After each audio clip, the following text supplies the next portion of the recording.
Bonjour, mon nom est Claude Webster et je suis très heureux aujourd'hui de pouvoir partager avec vous le travail que je fais en coaching de performance. Je suis pianiste de formation et je travaille avec les chanteurs d'opéra depuis plus de 25 ans comme coach vocal. Dans ma préparation et le travail avec eux, je me suis rendu compte il y a une dizaine d'années environ que le travail qu'on faisait ensemble, en privé, lorsqu'on arrivait sur scène lors des concerts ou des auditions, beaucoup de détails et du travail disparaissaient. Alors peut-être qu'il restait la moitié, le tiers du travail qu'on avait fait ensemble parce que leur énergie allait à gérer le stress, gérer la pression de cette performance. Alors je me suis questionné sur les meilleurs moyens de m'y prendre pour les aider à trouver leur centre, à trouver les meilleurs outils pour qu'ils puissent donner le meilleur d'eux quand ils arrivent en situation de performance. J'ai donc commencé à donner des formations pour gérer le stress, pour préparer les performances. Graduellement, avec les années, ces formations m'ont donné l'idée et le goût de les mettre par écrit, ce qui a donné le livre « Atteindre sa zone d'excellence ». Ce que je vais vous présenter aujourd'hui, je vais aller un peu à la dernière minute, c'est-à-dire les outils que j'utilise à la toute fin, pour vous donner un avant-goût un peu du travail que je fais en travail avec les chanteurs. Cela dit, peut-être que la performance pour vous prend un autre visage. Vous n'êtes peut-être pas musicien ou chanteur, mais même si vous allez sur scène ou que ce soit un sport, que peu importe le défi que vous avez à relever, la gestion du stress va se manifester de la même façon. Alors, aujourd'hui, je vais vous inviter à transposer un peu les exemples que moi je vais vous donner qui sont peut-être plus orientés avec les arts de la scène. Cela dit, sentez-vous bien libre de les mettre à votre main. Aujourd'hui, outils de dernière minute. Je vais vous présenter les 3 outils qui, pour moi, ont le plus d'impact. Ceux qui ont fait leurs preuves. J'ai travaillé en formation avec des centaines de chanteurs, de musiciens. Et ces outils, ce sont des petites choses qui vont faire une grande différence. Imaginez que je vous rencontre 10-15 minutes avant votre performance. J'ai vraiment peu de temps pour faire un impact, pour vous aider. Cela dit, j'ai ce qu'il faut pour vraiment vous donner un petit coup de main. Plusieurs de mes coachés, je vous dirais, expliquent le phénomène du stress comme étant un peu, imaginez que vous avez un canal, comme un boyau d'arrosage, où est-ce que votre énergie doit être canalisée pour la performance. Et cela dit, quand le stress arrive, c'est un peu comme s'il y avait des trous qui apparaissaient dans le boyau, et tout à coup, votre énergie se ramasse un peu dispersée. Les outils de dernière minute, c'est une façon de colmater les brèches. Ça va être des petites choses pour venir vous aider à s'assurer que vous gardez la direction que vous avez choisie. Normalement, en préparation à la performance, je travaillerai beaucoup plus en amont. Il y a plusieurs choses qu'on peut faire, mais le plus important avant d'entrer sur scène, c'est d'être capable de se recentrer, de revenir dans le moment présent. Alors, les 3 outils que je vous présente aujourd'hui vont utiliser le corps. Le corps comme outil pour revenir dans le moment présent. Parce que le corps ne connaît pas le passé ni le futur. Lui, il est ici. Alors, le premier va s'appeler « Contacter le corps ». Revenir en contact avec votre corps va vous aider à revenir centré dans le moment présent. Le deuxième sera le jeu du pendule, où est-ce que je vais vous demander d'exagérer ce qui se passe à l'intérieur de vous, les réactions physiologiques du stress en vous. On va jouer un jeu de pendule avec ça. Et le troisième point, je vais vous demander d'activer, j'appelle ça la biochimie, j'ai marqué la biochimie interne, c'est-à-dire les hormones, le dosage d'hormones de testostérone versus le cortisol à l'intérieur de vous grâce à une posture que vous allez prendre pendant 2 minutes. Alors, les outils de dernière minute, ça ici, ça va prendre, 2 minutes. Ça ici, peut-être 1. Et ici, 2 minutes. Alors, premier outil.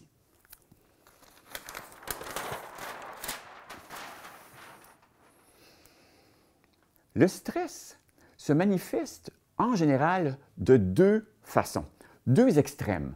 Le premier, c'est ou bien vous êtes complètement surexcité, votre corps est absolument en effervescence. Vous pouvez trembler, vous avez de la misère à respirer, vous respirez haut, la tête va à une vitesse folle, les pensées se bousculent dans votre tête, vous n'arrivez pas à vous concentrer, vous vous sentez comme pris dans un tourbillon de vent.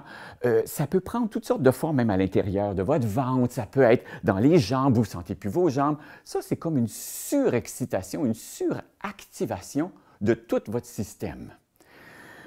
L'autre manifestation va être lorsque vous êtes sous-excité.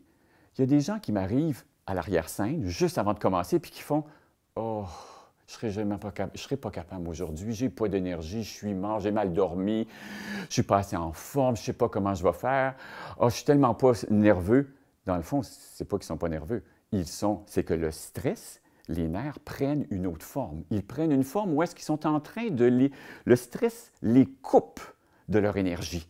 Alors, ils ont l'impression qu'ils n'ont pas d'énergie, alors qu'ils en ont. Elle est comme si le couvercle du presto est mis. On va avoir besoin d'une autre stratégie pour réaccéder à votre énergie vitale pour aller sur scène. Donc, si vous êtes surexcité, vous êtes en effervescence, votre esprit va trop vite. Première chose à faire, 3 expirations.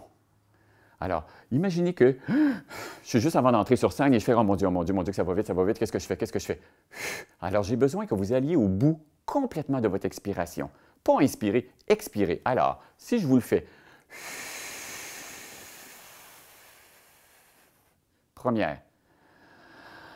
Ah, déjà, ça va mieux.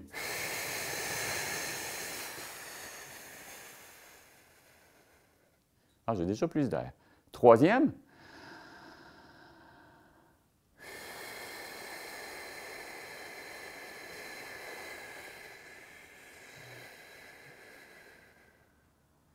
Ah, là, je suis déjà à un autre endroit. Ah, j'ai passé d'un état, je vous dirais, de peut-être à 60-70 % excité, à je viens de descendre à peu près à 40 ou 30 %.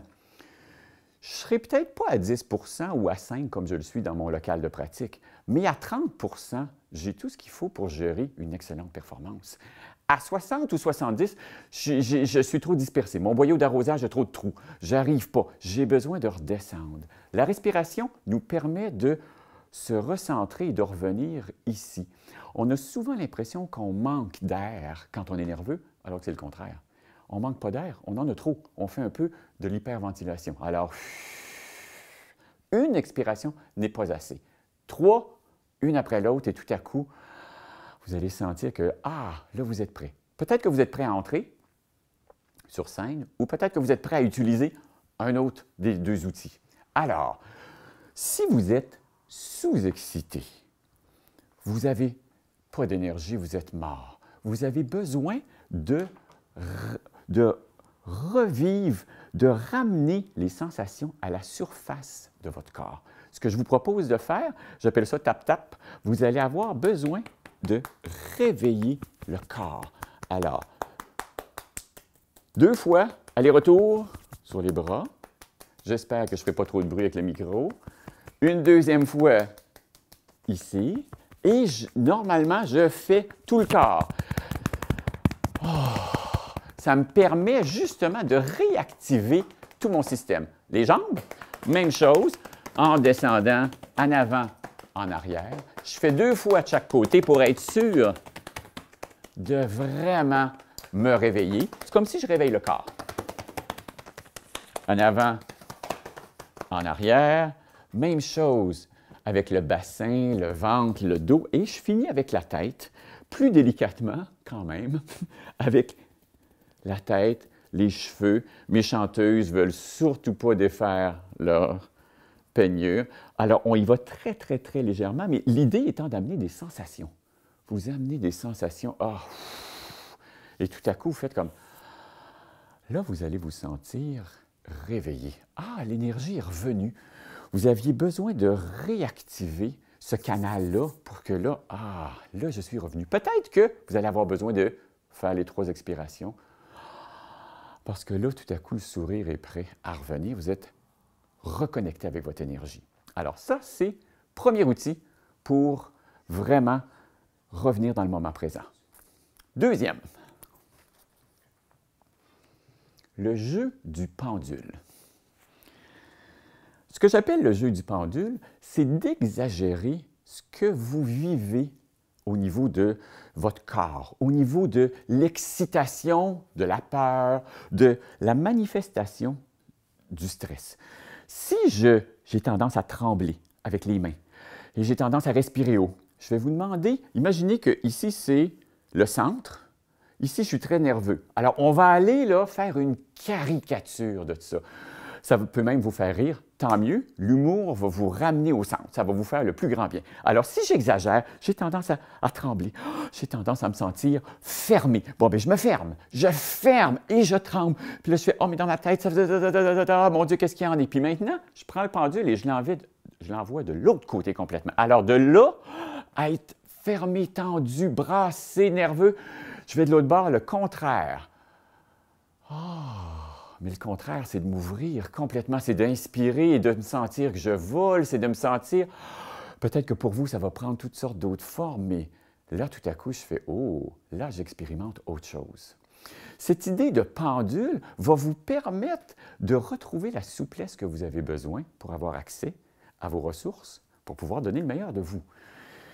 Il y a une dizaine d'années, je fais un concert bénéfice avec une chanteuse qui a une immense carrière internationale. Elle vient à Montréal et elle avait accepté, pour ramasser des fonds pour un organisme, de chanter 2 airs. C'est une femme qui chantait au Met. Alors, énormément d'expérience. Nous sommes à l'arrière-scène, avant d'entrer sur scène, et elle est dans tous ses états. Je fais comme, mais voyons, mais ça se peut pas. Alors, elle bouge et elle fait, oh, mais je ne serais jamais capable, pourquoi j'ai fait ça? J'ai mal dormi, j'arriverai pas, mon Dieu, mais qu'est-ce qu'ils vont penser? Mais j'aurais jamais dû dire ça, mais en même temps, je voulais les aider. Puis là, elle fait une tempête à l'arrière-scène, juste avant d'entrer, puis elle fait, oh, mais il faut que j'aille, oh mon Dieu. Puis là, tu sais quoi, elle fait, OK, on y va. Et elle rentre sur scène. Je fais comme... Ma réaction a été, mais elle est folle. Qu'est-ce qu'elle fait là?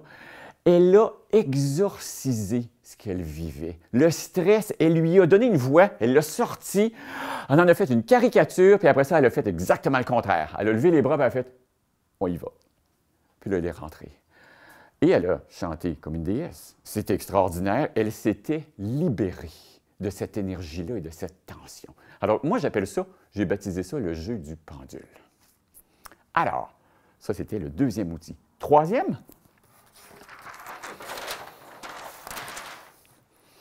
j'ai appelé ça « activer votre biochimie ». C'est-à-dire, comment retrouver l'équilibre hormonal à l'intérieur de vous entre la testostérone et le cortisol. Quand vous êtes nerveux, votre corps s'active, il produit une réaction à l'intérieur de vous pour vous permettre d'accéder à l'énergie dont vous avez besoin pour faire face au danger, pour faire face à ce qui se présente à vous. C'est pour ça qu'il se passe une réaction physique à l'intérieur de vous. Et cette réaction physique-là, bien, il y a moyen de jouer avec. Il y a une femme, une psychologue sociale qui s'appelle Amy Cuddy, ici, qui a fait une conférence TED, suite à une expérimentation pour démontrer que le corps, l'accès à une simple posture avait un impact majeur sur le dosage hormonal à l'intérieur de soi. Alors, l'expérimentation était très simple. Les participants arrivaient, ils prenaient un échantillon de salive et ils calculaient le dosage de testostérone et de cortisol dans la salive. Ils demandaient aux participants de prendre une position. Un certain groupe prenait des positions qu'ils ont appelées une position de pouvoir, position de puissance. C'est une position d'ouverture. Alors, ça pourrait être une position, les 2 jambes ouvertes, soit les 2 bras dans les airs comme ça. Ça pourrait être assis sur une chaise. Je vais prendre une chaise. Position assise, jambes ouvertes, Même si je pouvais accoter mon bras, ça serait encore mieux. Elle donne l'exemple des étudiants, elle enseigne à Harvard, elle appelle ça la position du mâle alpha, qui est vraiment, qui arrive en classe et qui s'installe avec ses choses, puis qui fait « Madame, j'ai une question, moi. » Tout à fait à l'aise et ouvert. On appelle ça une position de puissance. L'opposé, le deuxième groupe, prenait une position de fermeture, une position vraiment fermée, c'est-à-dire les jambes croisées, les bras fermés et la tête ramenée un peu vers l'avant. Et elle explique que malheureusement, souvent dans ses cours, plusieurs filles ont plutôt tendance à poser une question un peu gênée comme ça. Alors, pour vraiment s'imaginer la différence entre les deux postures, le groupe qui avait pris les positions de puissance, 2 minutes dans une position de puissance, sans aucune autre directive, et ils reprennent un test de salive après 2 minutes, et ils se sont rendus compte que la testostérone avait été élevée ici de 20 et que le cortisol avait descendu de 25 juste en 2 minutes à prendre une position de puissance, une position d'ouverture. Ce qui est important de savoir, c'est, par exemple, si vous vous en allez faire une entrevue pour un emploi, l'idée n'est pas d'arriver et de vous installer dans une position de pouvoir pendant votre entrevue. Ça serait un peu ridicule et ça pourrait être mal perçu. Mais avant d'entrer, si vous prenez 2 minutes, c'est pour ça que j'ai marqué ici, c'est les 2 minutes les plus payantes de votre préparation. 2 minutes, s'il y a plein de monde autour de vous à l'arrière-scène et vous ne voulez pas être vu, allez dans une salle de bain, prenez la position d'ouverture et gardez-les pendant 2 minutes. Vous n'avez rien d'autre à faire. C'est sûr que vous pouvez ajouter un souvenir heureux, quelque chose qui serait vraiment le fun, ça va être un plus, mais sachez que juste de prendre la position va vous permettre de générer à l'intérieur de vous ce dosage hormonal qui va être le mélange idéal pour vous permettre de vous rendre justice et même de vous dépasser, de donner le meilleur de vous.